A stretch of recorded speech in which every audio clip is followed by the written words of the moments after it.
ससुराल रे अनतिम एक छापुराई के जइहे ससुराल रे अनतिम एक छापुराई के मॉडल हमर मुहावा देख के मॉडल मुहावा तू जइहे मुस्कुराई के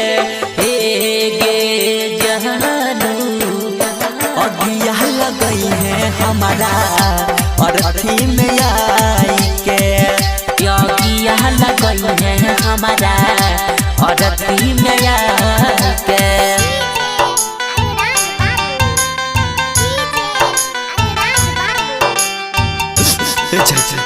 तू दहक गली के जगह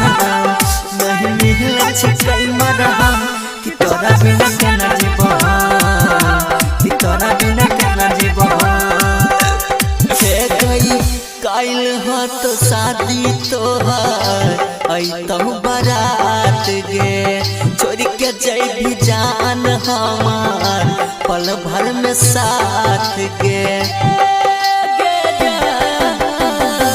काइल है तो शादी तोहर आई तो बारात गे छोड़ के जइबी जान हमर पल भर में साथ गे करी है उपकार तने कर के उपकार जइहे वादा निभाई के गे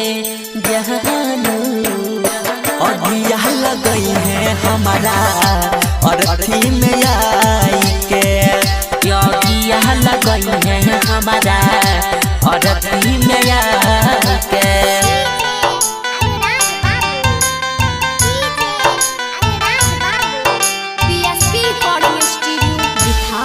तू दहक गली के जगह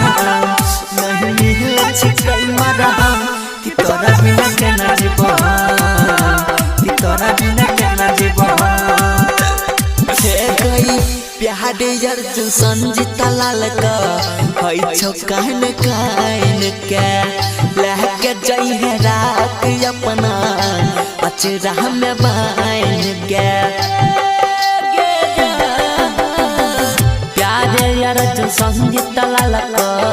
हई छोकहिन काइन के लेके जइहे राख अपना अचरा में बाइन के और राइटर प्यारे जी के खुश ललन रंजन के तू जइहे नहीं भुलाई के गे जहानू अगिया लगई है हमारा अरथी में आई के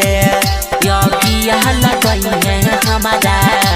अरथी में आई के म्यूजिक बाय प्यारे अर्जुन PSP रिकॉर्डिंग स्टूडियो बिथार।